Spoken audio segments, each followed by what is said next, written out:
Okay, in April 2014, I started a new job in creative gardens. I still remember my first day walking through the barbecue department, looking at all the Weber gas grills and thinking, who buys these barbecues? They're so expensive. Like they're really high value barbecues. Surely nobody needs something like that. Not long after that, the Weber Roadshow actually came in. So the Weber chefs came, set up their kitchen, set up all the barbecues. Customers could come then and watch the Weber chefs cooking on the barbecues, and then they would have a chance to shop afterwards. So I stood at the back of that demo and I couldn't believe the things they were cooking on it. Surely, like barbecue, I was fully under the impression that it was steak, sausages, burgers, all the basic stuff, but to see them roasting and smoking and doing all different things, I couldn't believe it. My mind was blown. So I immediately went home. I got a chicken set up, shack version 0.1. Needless to say, the shack wasn't up to much and the barbecue wasn't much better. I just about managed to roast my first chicken on that barbecue, and I was amazed that this was something that I had learned about indirect cooking. I'd seen them doing it at the demo. So from that point on, I was hooked. I just loved cooking on the barbecue, but the barbecue wasn't up to much. So before long, I ended up buying one of those barbecues that I didn't know why people bought. And from then, the obsession just grew and grew and grew. Shack version 0.2 wasn't much better, but I didn't care. I just wanted to be outside cooking. Then another Weber training day, I won a Go Anywhere charcoal barbecue. This was my first introduction to charcoal cooking. Then the family grew with the Weber kettle, grew again with the Weber Smoky Mountain. The shack was also getting slightly better. Version 0.3 provided a little bit of cover, but it was still a very temporary structure. Now around this time I started Barbechoo.com, just to share my passion of cooking over fire and share some tips for people who maybe didn't know that much about it. People like me when I first started working at Creative Gardens. Then this happened. Hi everyone, this is James from Barbechoo.com. What are you looking at? I didn't look at you. Yes, you did. Yep, as part of my 30 days to better barbecue, I tried video for the first time and I loved it. I know I was awkward as anything. I hated standing in front of the camera, but I took my phone, I strapped it to an old microphone stand I had, and I just made it work. So I saved up, bought a camera, and started my Barbechoo YouTube channel. Now obviously I needed somewhere to shoot those videos, so that is when I decided to make myself my very first proper dedicated shack. This was a proper structure. It wasn't a parasol or a tarpaulin strapped over the top of a barbecue. It was small, it wasn't the fanciest shack out there, but it was mine. It was somewhere where I could cook, make these videos. I fell in love with it. So from there, the channel took off. I started making recipe videos, how-to videos, gear reviews. I got my KJ. I released Barbecue Basics, my first barbecue course. I started channel memberships and we done our food challenges every month. It was all rolling along nicely. Then we moved house. Now, as most of you will know, I took quite a long break from making videos, purely because everything was so up in the air. When we left our house, we weren't able to move into our own house straight away, so we had to move into the mother-in-law's house. There was nowhere there to cook. Then we moved into our new house and the garden was just a barren wasteland. It was just grass with a little square of paving and then that massive bank, aka Slimish. Suddenly I started to get the urge to shoot videos again, and we brought the channel back, but it just wasn't the same. I hated going out there and shooting videos. There was no set for the videos, there was no backdrop. It was just kind of wheel the barbecue into a space in the garden and cook using the side shelves of the barbecue. And that's how the channel started. I didn't feel inspired whatsoever to cook or to make videos. I wasn't excited to go out there and do it. So I decided it's about time that we'd done something about it.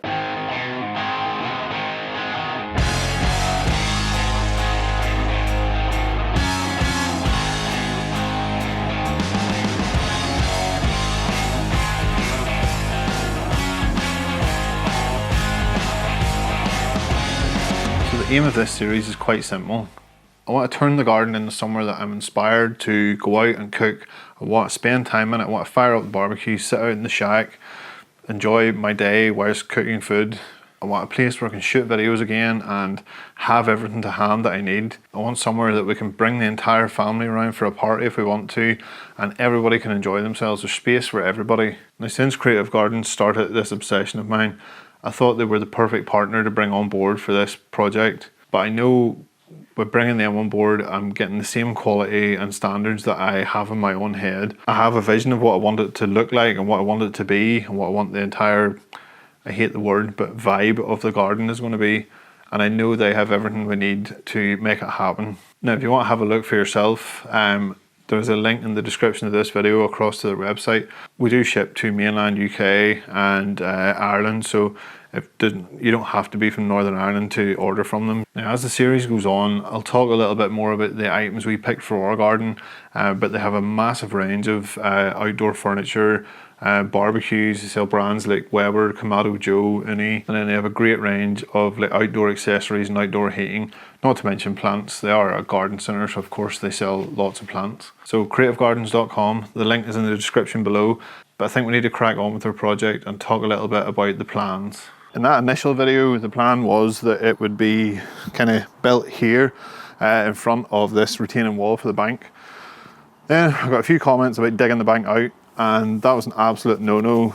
Then I started to think about it and I was like, right, well, it might not be too much of a job to dig it back. So the highest you can retain with, in sleepers anyway, is about 4 feet. So we could have dug it back about 4 feet in the way, and that would give us a 4 foot height retaining wall with sleepers. But we priced it up, and it was going to be about £1,000 just to retain it. That's before we ever built a shack. So just to dig back in 4 feet, retain it, and then put the paving and stuff down. So it was way too much for what all we were gaining. We were only gaining really 4 feet of space back the way from the sleepers, so it wasn't worth it. So that then leads us to the plan we're actually going to do. If you think of the whole garden as a square, we have currently paved half of it, and the other half is in grass. I say it's in grass, but it is the worst grass I've ever seen in my life. It's a complete and utter mess, so we want rid of it. We have 2 dogs, and the dogs are like tramping through it and carrying it into the house. The house is an absolute mess whenever it's raining. There's barely any grass on it, so it's not worth keeping. It is what we affectionately call in Northern Ireland a glower hole, so it's going. So we have technically half the garden to do over. We don't want to do the whole thing in paving. I would love to have kept some grass. So the initial plan was to pave this quarter of it and then keep this little patch of grass. But for the sake of a few £100, we've decided that we're actually going to stone this area and put some raised beds in. We kind of like the idea of like 4 square raised beds in this area and it stoned out around it.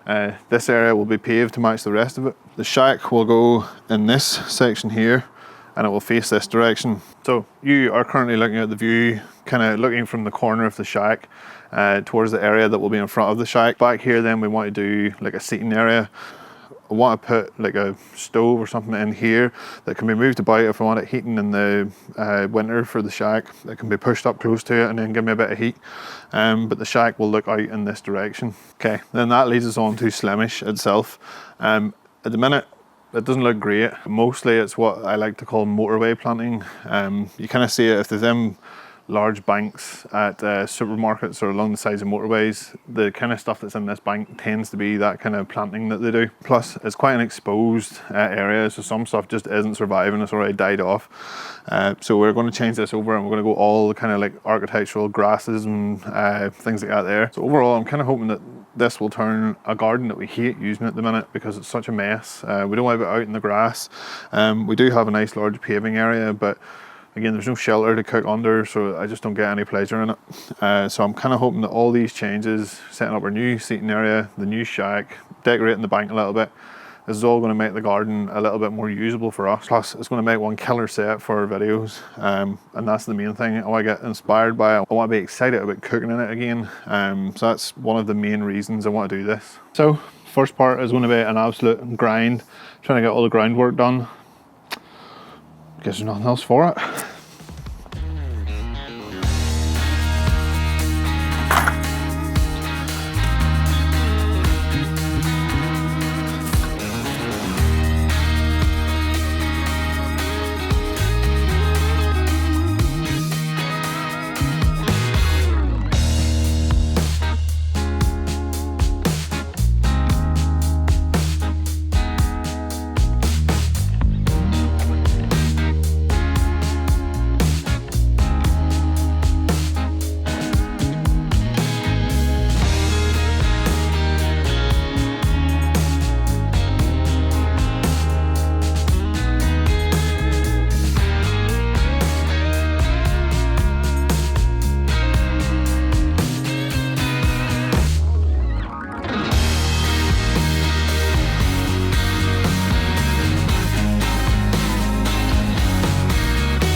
You know, the last time we dug out the garden, I swore I would never do it again. Now, the last time we did it, it was peak summer. It was the warmest week of the year, so carrying all that stuff down those stairs in blazing sunshine was just a nightmare. This time around, we had the opposite problem. So everything was so wet. Whenever we dug the first section out and it just slowly filled up with water, I thought the whole project was doomed. So getting to this point and getting all the stone in place was massive because it tidied up the entire yard. There was no more muck or grass. Everything was nicely stoned over. It still didn't look like anything, but it was tidy at least, so it stopped the dogs messing about on it. Now, one thing I should mention is this project actually has a deadline. Now, you might think that sounds silly because we're doing it ourselves, but my wife likes to keep me on my toes, so she arranged a party for the first weekend of May. So really we had 1 month to get this finished, almost exactly. So at this point we were just over a week into it, so it was going to be really hard to meet that deadline if things didn't pick up a little bit. But we knew the first part was going to be the slow, grindy bit. The only problem is the next bit was laying the paving, and that's something I've never done on my own before. My dad's always helped me with it. So this is my first solo venture into paving, so I had no idea how it was going to go. Okay, it's 7:30 in the morning. There's a plane about to fly overhead. Bright blue skies, nice sunny day. One problem is that it's quite frosty. I don't think the ground or the sand's frozen, but quite a lot of the tables and surroundings and bits and pieces I've left out overnight have all frozen. But it is paving day, so we've skipped ahead a little bit. I think the last update was last Saturday. It is now Friday, so we're a little bit later, but I kind of skipped over a lot of the boring stuff, to be honest. So we carried up the sand. I got the last bits of the paving sort of dug out and ready for paving, the last of the stone down, plate it in. Power cable we got run across. Then spent most of the week just carrying sand up, getting it ready. Paving arrived yesterday, we got it carried up, and we also got post in. So this is the corner post of the shack. So this will be the main shack area. We'll talk over more about it, but the aim for today is to get the paving down. I've kind of reached that point in the project where it kind of tips over the edge. Before this has all been kind of destructive. I know it's for a reason, but I know we always talk about things get worse before they get better. But all the digging out and putting stone down and stuff has all been groundwork for this point where it starts to kind of come together and starts to look like something. So I don't know if it's in shot or not, but roughly this line from here right up to the sleepers is where we're paving. I do want to preface this with something. I do not have a trade at all. I'm not a joiner, I'm not a paver, bricklayer, I'm not an electrician. I don't do any of this stuff. I'm what they might describe as a jack of all trades, but a master of none. If you are a brickie or a joiner, do not judge me in the comments about the way I do stuff. It might take me twice as long, but I tend to get it done in the end. My dad is a bricklayer, so it's him that has kind of shown me over the years what to do. But it is not my trade by any stretch of the imagination. Still think it's a little bit early to start up the vibrating plate. I'm not sure the neighbours would be too happy. But I do need to set some levels and spread the sand and stuff, so we're going to crack on with that now. And then as soon as the clock turns 9 o'clock, the plate's getting started.